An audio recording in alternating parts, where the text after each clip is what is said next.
Ulo beria beribola haberibola, haberibola, haberibola, oh yeah.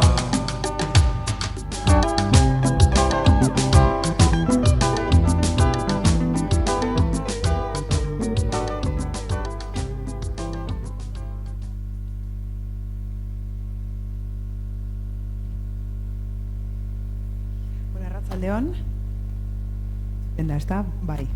Arratsaldeon guztiei, eta lehenik eta behin eskerrik asko Sabino Arana Fundazioaren izenean, ez da entzuten? Bueno, arratsaldeon, bai, orain bai. Arratsaldeon guztiei, eta lehenik eta behin eskerrik asko Sabino Arana Fundazioaren izenean, hemen gurekin egoteagatik. Eskerrik asko, quería dar Edmundo, Anacleto, eskerrik asko por estar esta tarde con todas nosotras y nosotros. Bioko uharteko bubi herri indigena, uharte honetako herri autoktonoa da. Lehenago, Fernando Po uhartea, izenerekin ezagutzen zena eta Biafrako golkoan dagoena.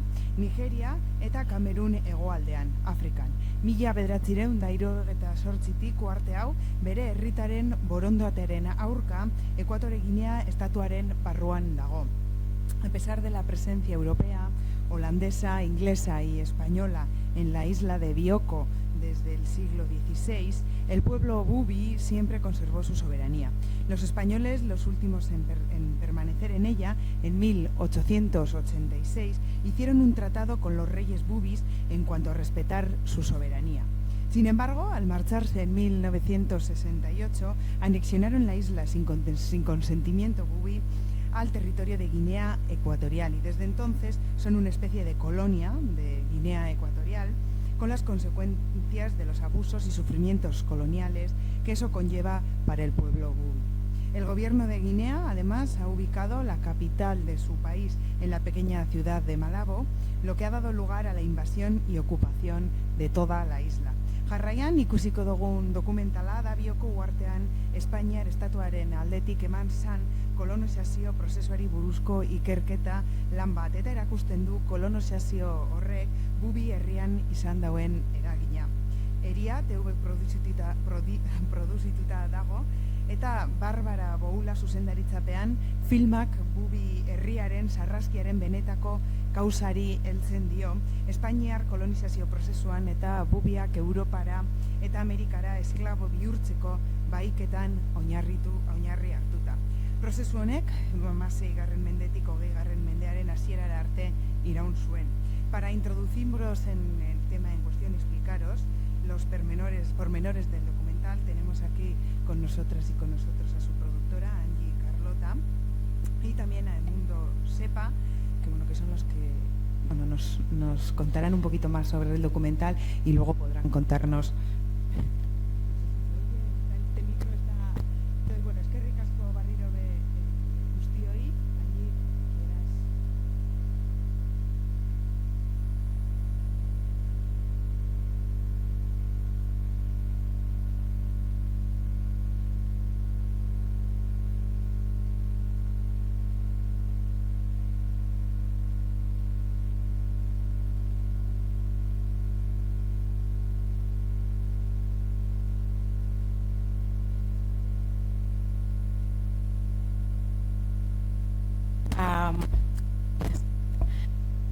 Quería dar las gracias a la Fundación Sabino Arana y a su presidenta Mireia Zaracete por abrirnos esta ventana para dar a conocer nuestro trabajo.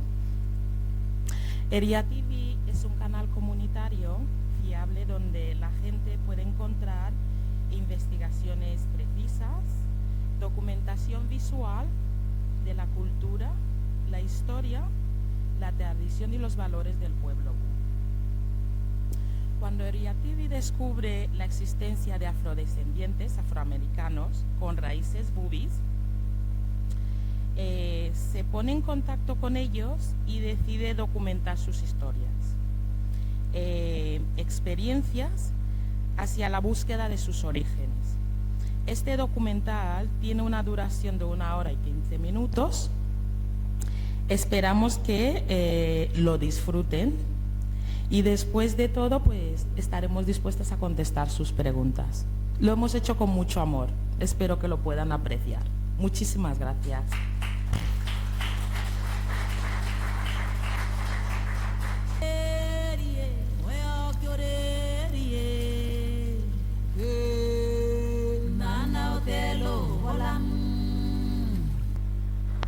Bueno, después de ver el documental vamos a dar paso a Edmundo Sepabonaba, que nació en Rielo en 1951, Bioko, de Guinea Ecuatorial.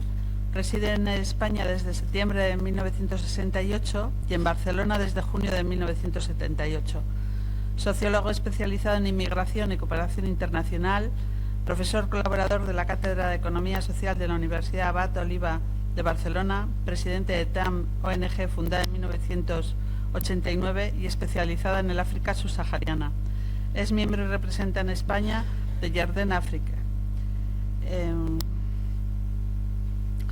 Es miembro observador del Consejo Continental de Foro Social Africano entre los años 2006 y 2008, autor del libro La inmigración africana a Cataluña en 1993 y otros ensayos sobre cooperación internacional e inmigración. Actualmente trabaja como consultor empresarial para mercados africanos. Edmundo.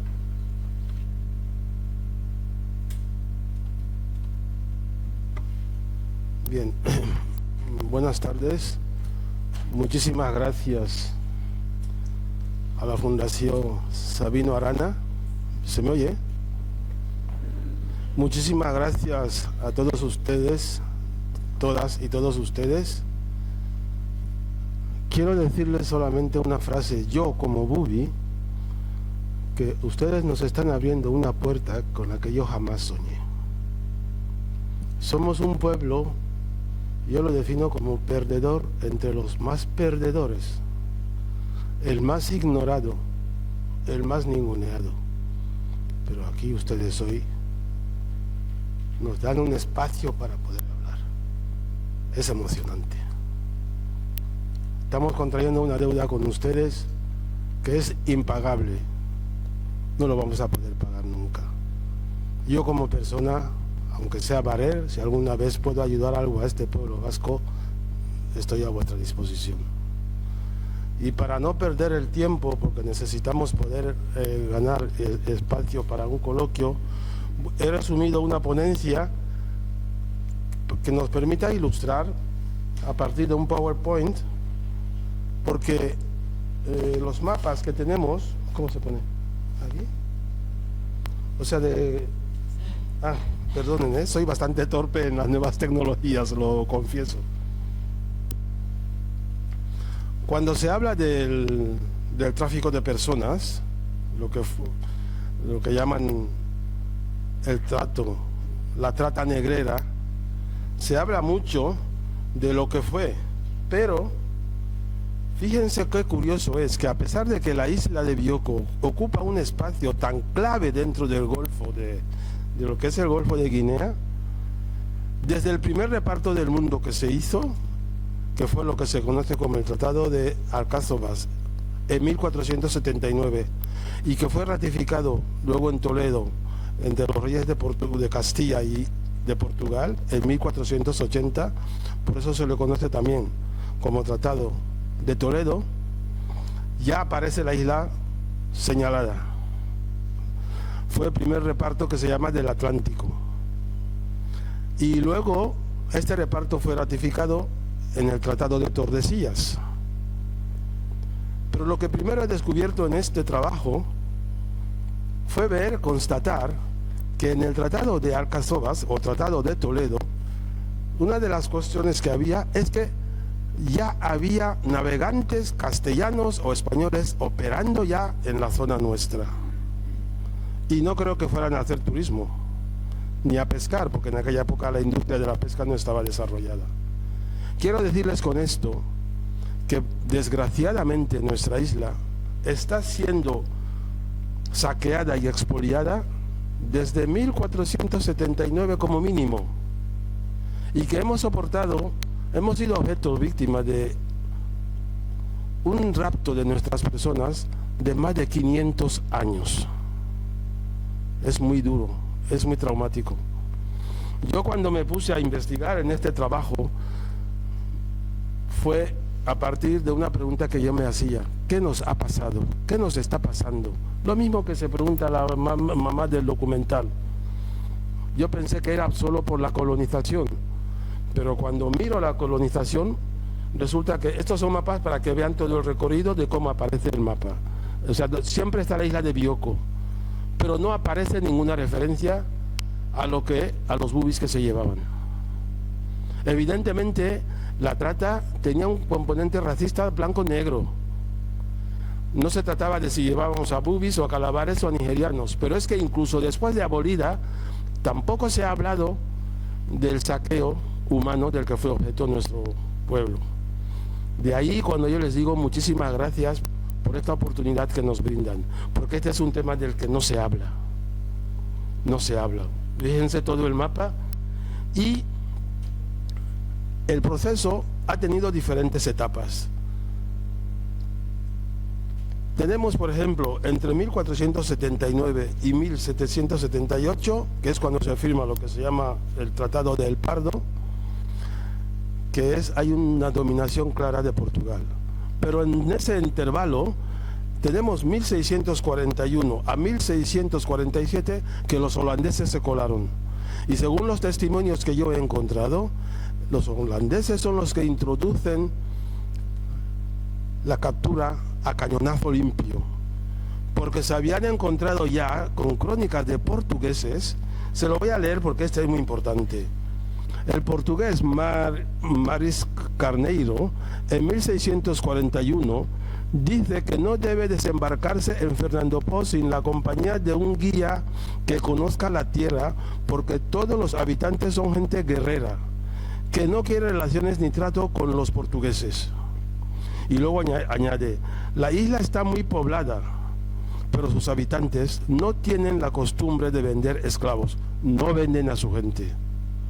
Por tanto, hay un elemento que a mí me ha hecho sentirme muy presumido y muy orgulloso de ser bubi. El bubi nunca vendía a su persona, jamás. La dignidad de la persona en el bubi se respetaba incluso después de muerta. De hecho, encuentro otra información. En 1810 aniquilan un buque inglés con todos sus marinos, los matan, pero dejan que se lleven sus cadáveres sin profanar ni uno. Para el bubi, la vida del ser humano es sagrada incluso después de muerto. Aquí vemos después en el 78, en 1778 aparece España.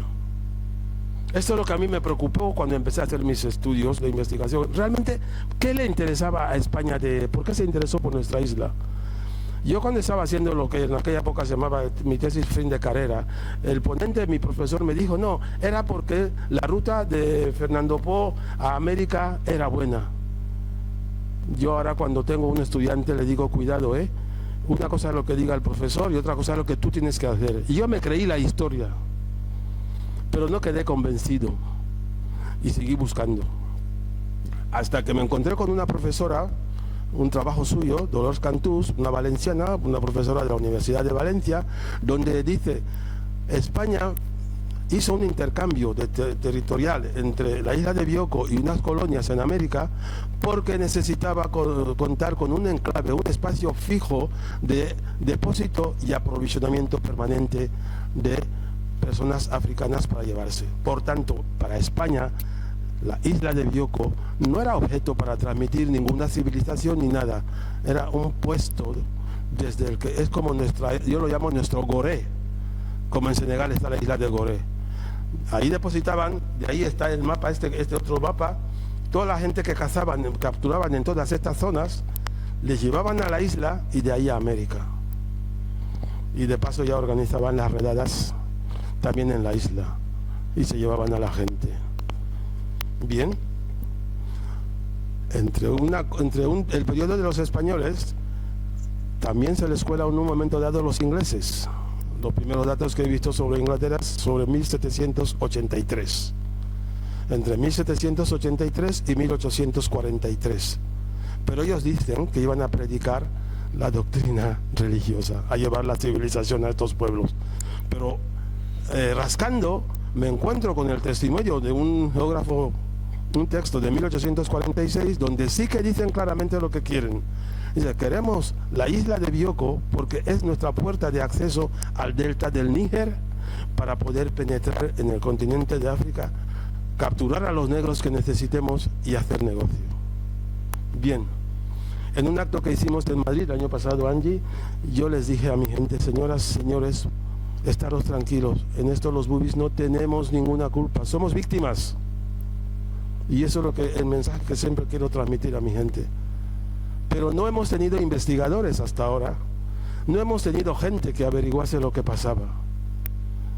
Y yo por eso estoy en trauma, porque no sé cuánta gente lo están haciendo, pero yo llevo años que me dije: necesito saber qué pasa, porque es la única forma que tengo de rendir testimonio a mis antepasados, dignificarles, hacerles ver que lo que les pasó, ninguno de ellos es culpable. ¿Cómo reaccionó el Bubi frente a este hecho, esta situación? Pues lo que se ha señalado antes, el Bubi a partir de 1641 rompe relación con el mar, se interna en el interior, pero luego, como el mar es para nosotros los Bubis, el agua salada para nosotros es agua bendita. Si algún día ven a un negro en la playa cogiendo agua salada, no le tomen por loco, es un Bubi, y los yorubas también lo hacen. Buscamos agua salada porque nosotros es nuestra agua bendita para purificar.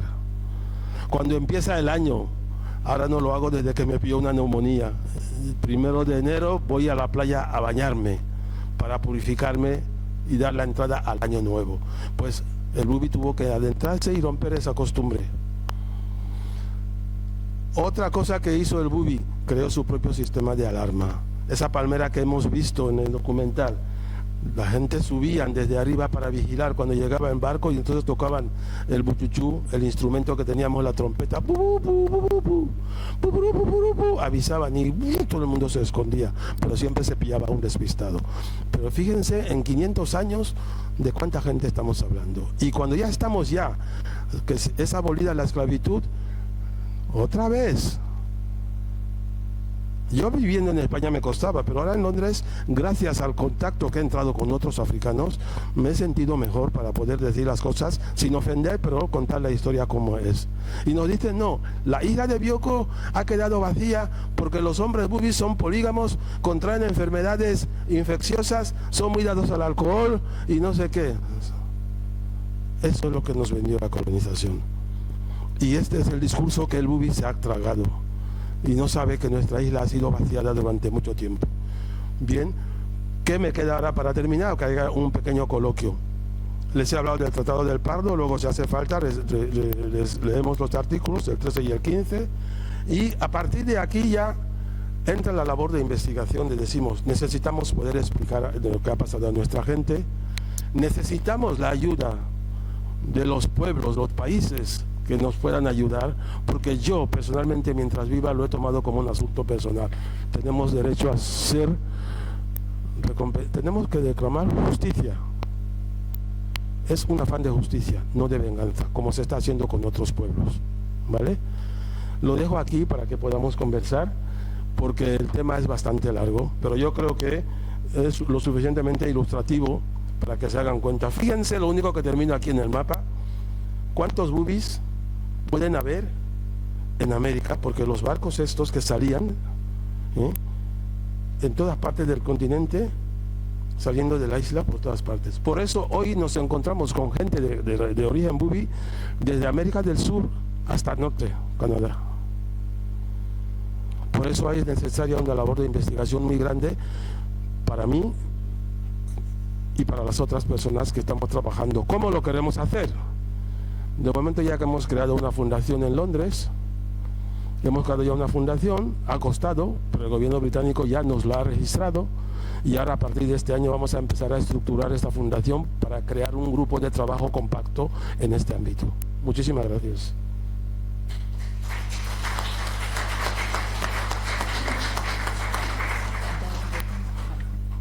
Bueno, una de las preguntas es: ¿Puede hacer algo la comunidad internacional para cambiar la situación del pueblo bubí?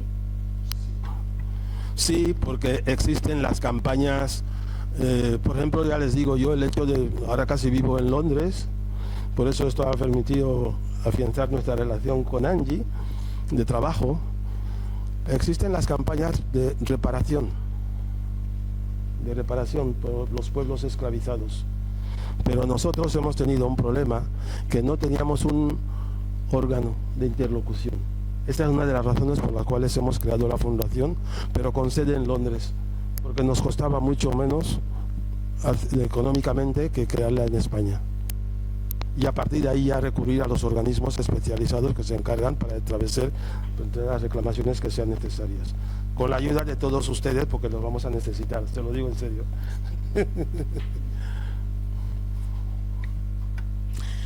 Sí, como dice el señor Edmundo, estamos trabajando en la fundación, es así, güera, para que podamos ir contando con nuestros hermanos, los descendientes, podamos ir trabajando y que todos los que hay en Brasil nos hemos encontrado, hay muchísima gente que son descendientes del pueblo bubí.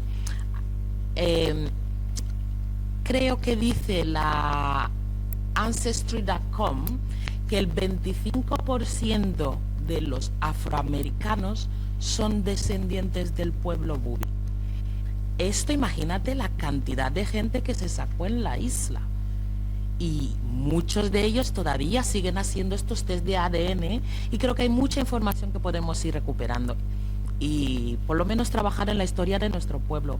A mí me impactó muchísimo. Saber esta historia me impactó muchísimo. Yo creo que sí. Otra pregunta. ¿Cuál es el estado de la lengua bubí actualmente?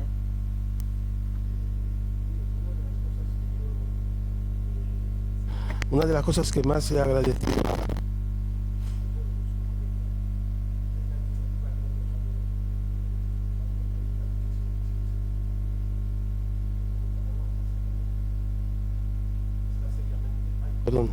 nuestra lengua está seriamente amenazada, pero de verdad.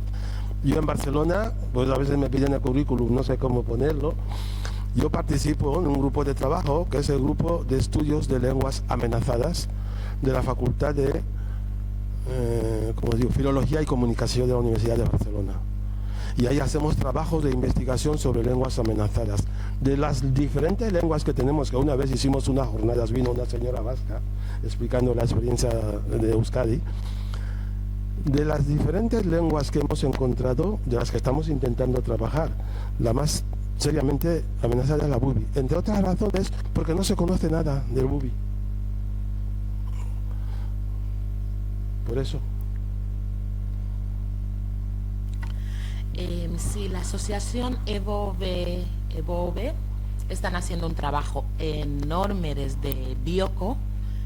Todos los años, en el mes de este mismo mes, febrero, empieza hoy, además, 21 de febrero, en intentar que la nueva generación practique más la lengua.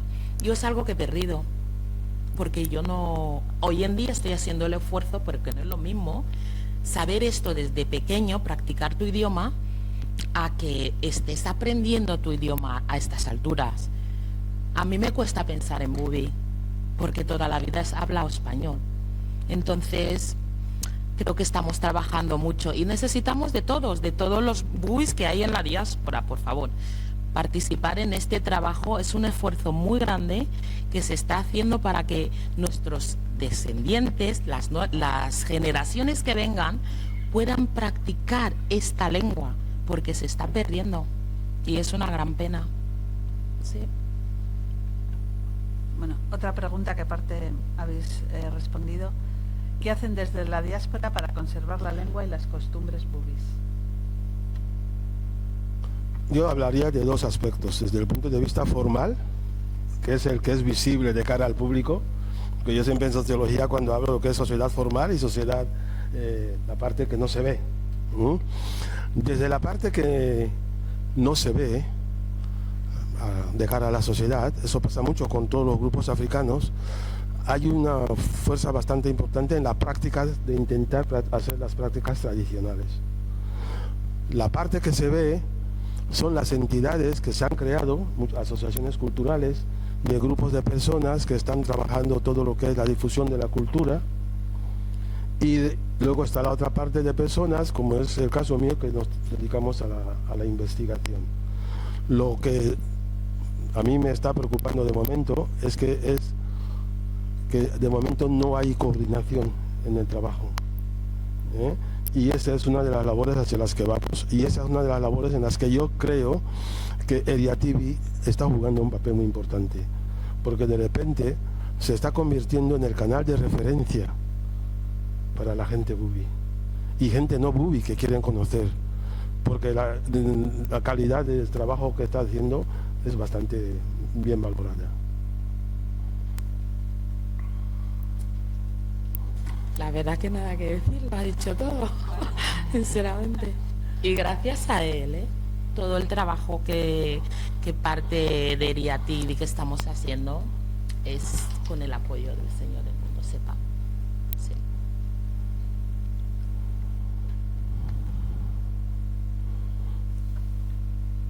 Sí, amén.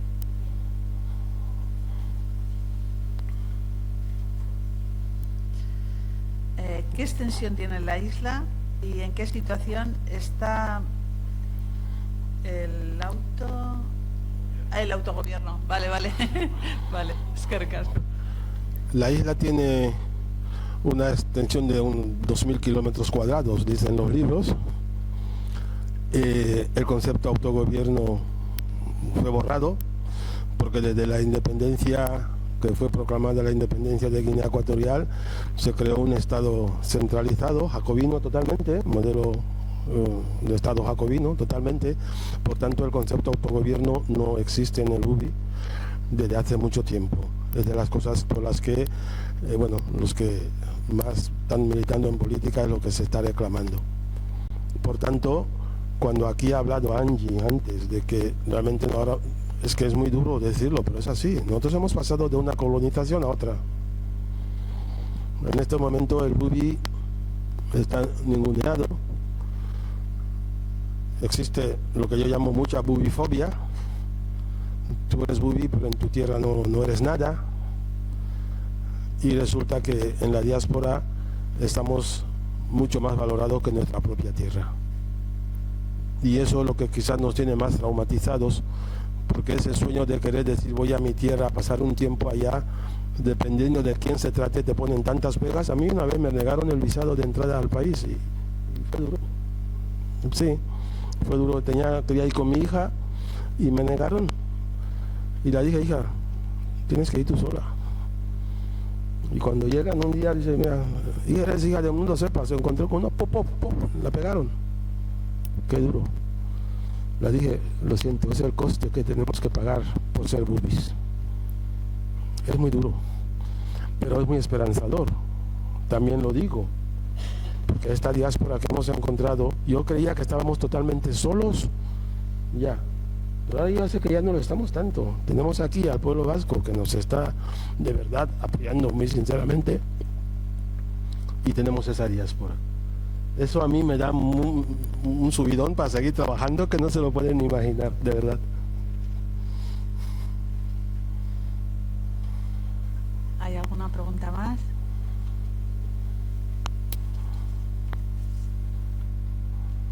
Sí, hola, muchísimas gracias por la conferencia. Quería saber la situación geográfica, es decir, actualmente han desaparecido durante el siglo XIX-XX cantidad de etnias, lenguas en África. Ustedes en la isla fueron muchísimo más vulnerables a la hora de provisionar gente para la esclavitud. Estaban en el Atlántico y fueron. ¿Hasta qué punto en estos momentos la situación geográfica de la isla os protege a la hora de la defensa de la lengua, de la etnia y demás? Es decir, si a lo largo de la historia ha sido un eslabón débil, en estos momentos un elemento protector para la pervivencia de vuestra etnia?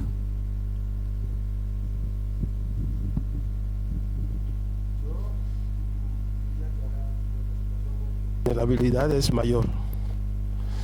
¿Por qué? Le voy a explicar por qué. Porque cuando España se hace con el control de la isla, ya les digo que he tenido que resumir la ponencia, pero ya en 1778, cuando va la expedición del conde Argelejos para hacer toma de posesión de la isla como territorio español, ya se encontró con resistencia de bubis, porque el bubi era muy acérrimo, el bubi era muy guerrero. Ahora nos llaman cobardes, y es a lo que quiero ir. ¿Qué pasa? Empiezan a eliminar, esperaron que se muriera el rey Moca, que le respetaban. Después entra Ebuera y Malabo. Malabo es el que ya se fue prestando al contacto con los colonos. Y entonces Ebuera, Sasi Ebuera, dice, este no es el mandato que dejó el rey Moca. Y le da un golpe de estado a Malabo, le quita del puesto. Y entonces vienen los españoles, arrestan, detienen a Ebuera, se lo llevan preso hasta que muere. Después de ahí, a partir de 1907, España empieza a instalar lo que llaman comandancias de puesto militares, que yo lo llamo puestos de ocupación militar. Instala campamentos, y en estos campamentos no hay ningún bubi. Primero empezó con crumanes y luego empieza a traer gente fan, que yo digo, es ahí donde se inicia el proceso de empoderamiento del fan, armándole.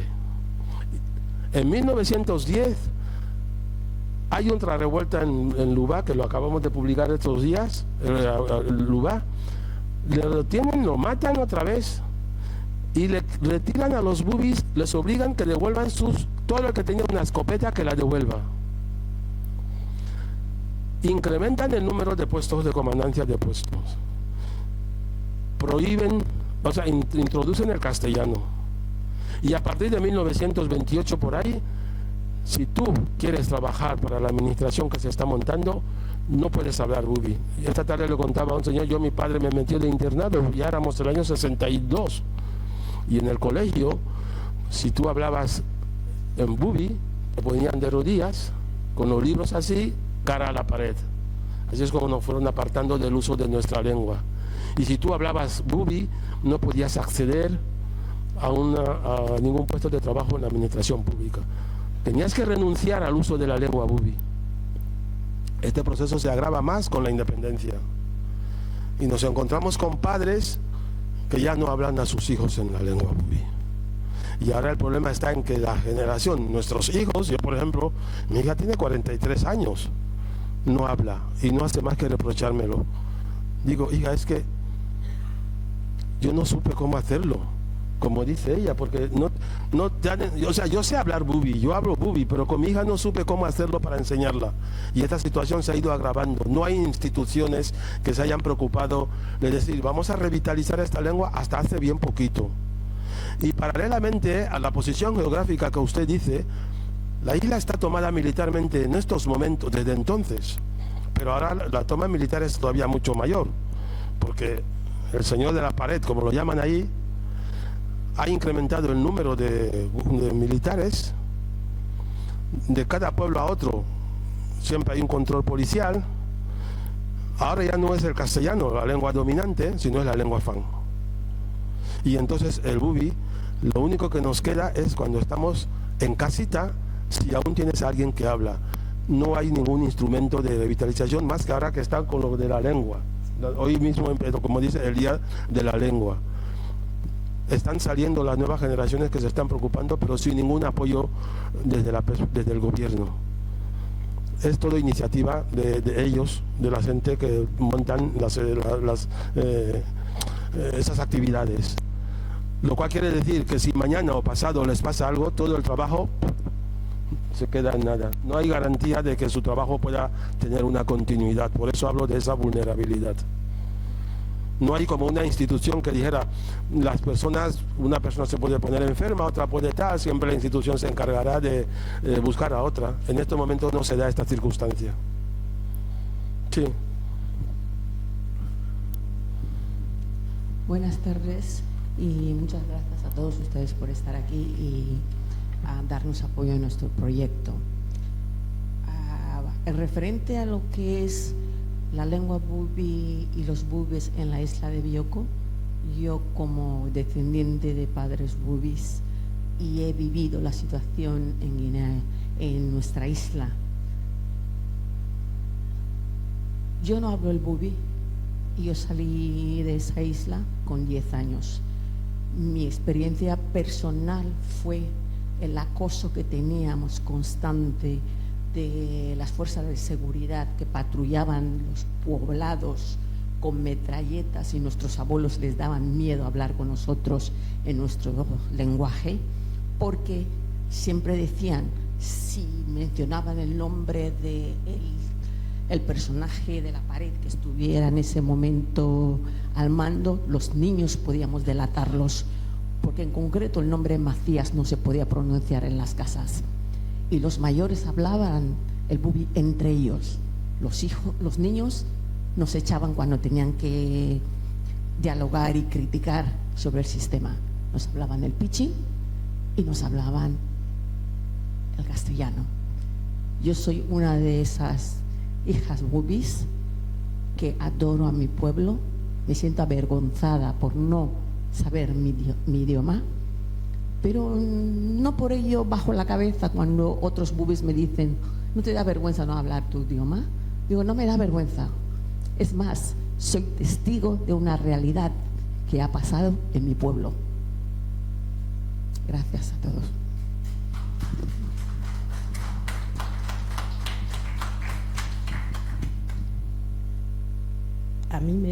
Yo soy también una hija bubi que creció fuera del contexto de la sociedad bubi. Desde los 6 años estuve fuera, pero no voy a hacer referencia a eso. Bueno, por eso no hablo bubi. Hablo un poquito porque he puesto empeño en volverlo a aprender, en volver a mis raíces, y una de las exigencias para mí era aprender la lengua. Un poco hablo. Pero de todas formas yo quería hacer referencia a lo que es el tema de la lengua bubi actualmente, como se está viendo. Es verdad, en 1983 terminé la carrera, en 83 terminé la carrera, soy filóloga inglesa, y a mí me hacía muchísima ilusión tratar la incidencia como hay que matricular algo del inglés. Cuando haces filología inglesa tienes que meter algo en inglés sí o sí. Entonces yo quería meter la incidencia del bubi en el pidgin hablado en Guinea, en la isla. Y claro, los profesores, yo soy de Salamanca, cuando presenté el tema de la tesina como se queda, es que no sabemos, es que el bubi, es que tal. Y bueno, tuve que cambiar un poco y tuve que hacerlo del pidgin hablado en Estados Unidos, en algunas zonas de Estados Unidos y tal. ¿Pero por qué? Porque cuando recurrí a internet, que entonces no estaba tampoco busqué información sobre el bubi, no había nada. Entonces no había nada sobre el bubi, era solamente hacía referencia que es una lengua bantú hablada en la isla de Bioko, que por estar aislada pues ha quedado allí. Es una variedad quizá la más ancestral de la población bantú que ha ido emigrando, ¿vale? Fue la única información que pude encontrar, y después había también un montículo en no sé qué parte de América que se llamaba bubi. Solamente encontré eso, con lo cual el tema tampoco podía desarrollarlo, tuve que hacerlo con referencia. Pero hoy en día, ¿cuál es la situación de la lengua? Es verdad que hay muchos, y muchas personas que no de nuestra generación y nacidos en la diáspora que no hablan bubi, pero se está haciendo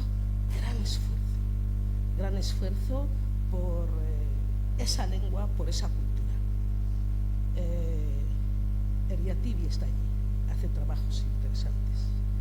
Hay personas que el señor que está allí sepa, Justo Molequia, hay una asociación que se llama Oluita, es el encuentro de jóvenes bubis, todos los años se hace en alguna parte de España, y que hemos tenido la dicha de recibir a algunos de esos bubicanos que llamamos, de bubis americanos, han estado uniéndose a nosotros para celebrar. Entonces, desde esas por internet, por Facebook, tal, se están dando clases de bubi. Hoy en día buscas bubi y ya se encuentra información. En 1983-85 yo no pude hacer nada sobre el bubi porque, aparte de que lo conocía, de que no lo conocía entonces, porque no había ninguna información, pero hay un renacimiento y que hay que apoyar si se puede y respetar, sobre todo. En el interior del país, todo lo que signifique reforzar la cultura bubi siempre ha despertado sospechas desde el régimen político, con lo cual se ha reprimido. Pero en este momento, señores, hoy es 21 de febrero, es el día que la UNESCO reconoce y nombrado, es un día que se celebra el Día Internacional de las Lenguas Minorizadas. En nuestra isla, desde el día 18 hasta el día 25, se está celebrando un evento importantísimo que el régimen ha intentado parar también, que no es solamente del bubi, es de todas las lenguas nacionales que se puedan trabajar y que se tenga ganas de reavivar. Pero es que la comunidad bubi está muy empeñada en recuperar nuestra cultura, en recuperar nuestra lengua, y trabaja estas fechas con mucho empeño.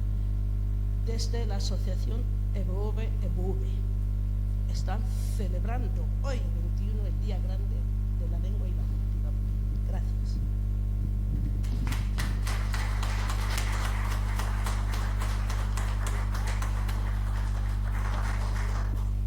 Esto es una pregunta para Edmundo. En la actualidad hay reinados bubis. ¿Cómo los bubis conservan esa monarquía, si se puede llamar así? Creo que mi hermano Anacleto podrá decir algo sobre este tema porque está más al día. Yo, hasta donde yo sé, y desde la perspectiva institucional, entendida, una monarquía que funciona, aunque sea en la diáspora, en el exilio, reconocida, respetada por la comunidad, yo le diría que no. Lo que sí hemos encontrado son descendientes. Yo ahora tengo una entrevista pendiente con un señor que es nieto del que fuera Esazi Eguera, que fue la primera víctima anticolonialista bubi registrada, que lo mataron en 1904. Entonces, las referencias de sus descendientes existen, se están encontrando, del rey Malabo también, pero yo les digo que desde una perspectiva institucional, porque como hemos visto en el documental, yo por ejemplo, lo que son las culturas, las tradiciones de los pueblos, me los tomo muy en serio. Sea pueblo bubi, sea el pueblo vasco, sea pueblo gallego, sea pueblo catalán, porque para mí la cultura de un pueblo es su existencia. Entonces, si no lo respetas, no tienes nada que hacer, no haces nada.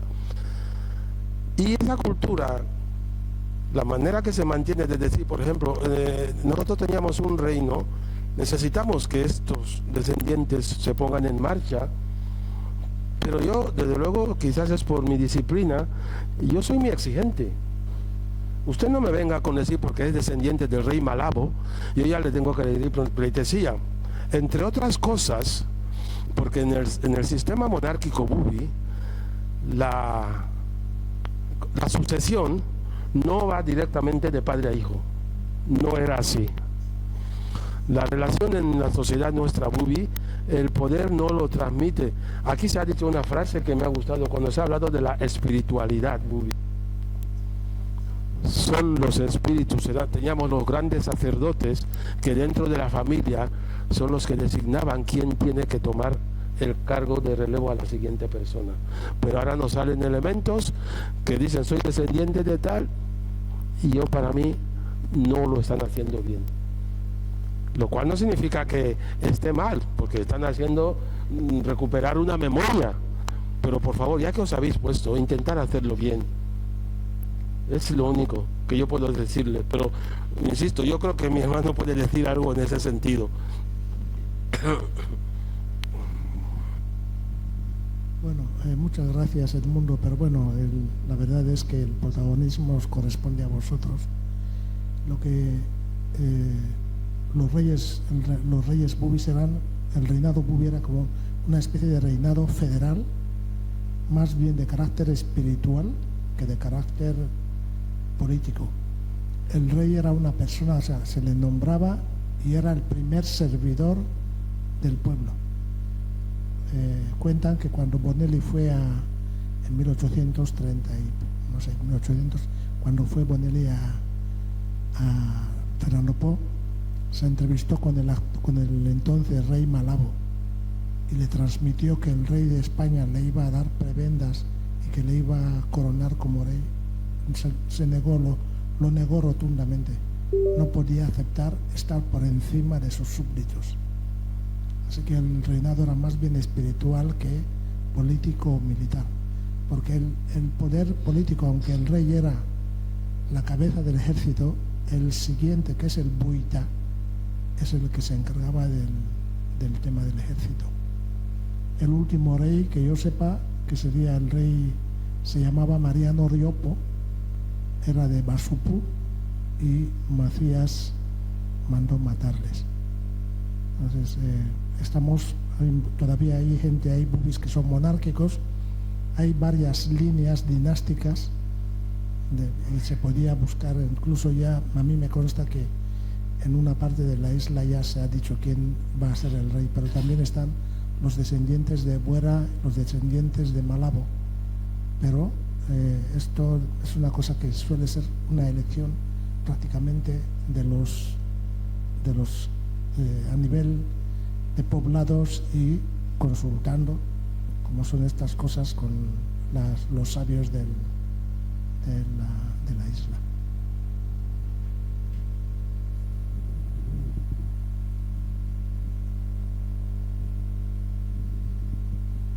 Hola.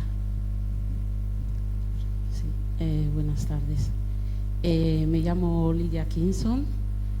En las pasadas elecciones municipales fui candidata a la concejalía del Ayuntamiento de Bilbao por el Partido Nacionalista Vasco, obviamente.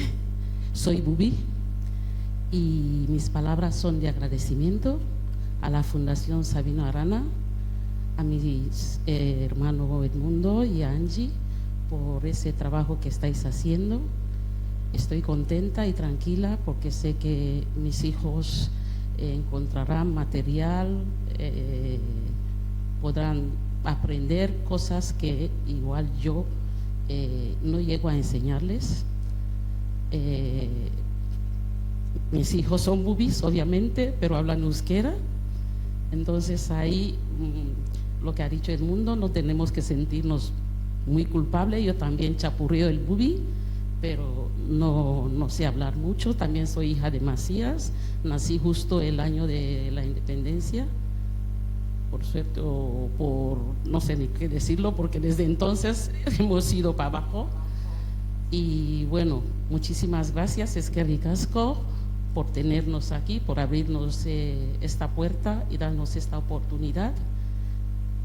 Eskerrik asko.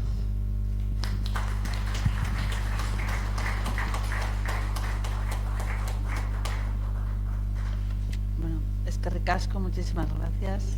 Sí, por supuesto. Permítame solo 2 minutos de despedida.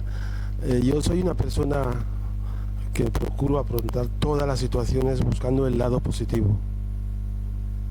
Entonces, como les he dicho, para mí de aquí salgo con un buen subidón. Sé que el trabajo que estoy haciendo tiene un cierto interés. Allá la señora ha hablado de su experiencia en Salamanca.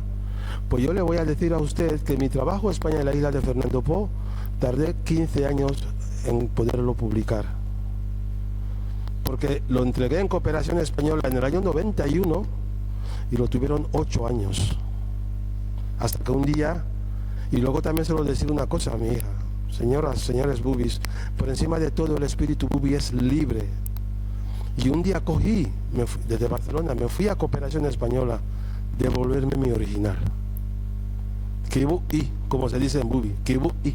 Lo recuperé, lo llevé a mi casa. Ha sido muy duro y de paso quiero hacer un homenaje a las mujeres. Llego en casa y mi mujer, ¿qué pasa? Mujer, ha pasado esto. Y me dice, no te preocupes, saldremos. Lo llevé a otro, tampoco. Al final me dije, si has de ser lo último que haga en mi vida, pondré mis ahorrillos y publicaré este libro. Que mi pueblo se entere, porque no sabemos nada de lo que nos ha pasado. Pero hago esta mención, es decir, cuando yo hago algo, los bubis no tomábamos nunca una decisión sin el visto bueno de nuestra esposa. Hoy en día, la colonización nos ha machacado, han hecho que nuestras mujeres pierdan protagonismo. Hoy en día no estaríamos aquí si no es por una mujer que se llama Angie. Fíjense lo que significa la mujer bubi. No estaríamos aquí si no es por ella. Y yo la estoy diciendo, tú vas a ser una gran referente de nuestro pueblo. Ella me anima también, pero también les voy a decir una cosa. Esto que estamos hablando, que a mí me dicen, no, es que el mundo está muy rencoroso. No. La UNESCO, en los años 60, estableció un mandato de reescritura de la historia de África. Tenemos que reescribir la historia de África con la participación de los africanos. Y nosotros, bubis, tenemos que reescribir nuestra historia con la participación nuestra. Cada persona de ustedes que tenga, aunque sean 10 folios, que los escriba. Ya veremos qué hacemos después con ese trabajo. No podemos permitir que nuestra gente que viene detrás sigan flotando como hemos flotado nosotros. De ahí donde yo hablo de la responsabilidad intelectual y moral. Y esta reescritura de la historia va a ser posible gracias a instituciones como ustedes que nos permiten hablar y decir, a mí me gustaría que si en otro momento hay un foro, si algún vasco quiere participar, también que participe, porque tenemos que reescribir la historia de cómo se han desarrollado estas relaciones, de por qué estamos y por qué hemos llegado hasta donde estamos. Si no, siempre va a ser una repetición, una falsificación. Yo, por ejemplo, yo admiro mucho al pueblo vasco, no de ahora, hace mucho. Yo he aprendido de algo de los vascos, ese espíritu que es impresionante cuando lo ves desde fuera, el pueblo vasco, es impresionante. Yo se lo digo a ustedes. Y es de los pueblos que yo aprendo, del pueblo vasco y Cataluña. Por tanto, lo que les quiero decir es que no salgamos de aquí pensando en lo trágico que ha sido, sino en esa oportunidad que se nos nace de poder hacer un trabajo conjunto y que va a poder llegar a la sociedad con un contenido totalmente diferente. Es Caricasco. Muchas gracias. Caricasco, muchas gracias.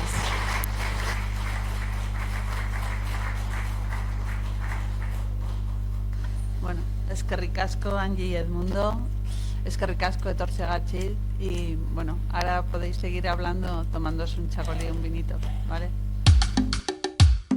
Ulo beri aberi bola haberi bola.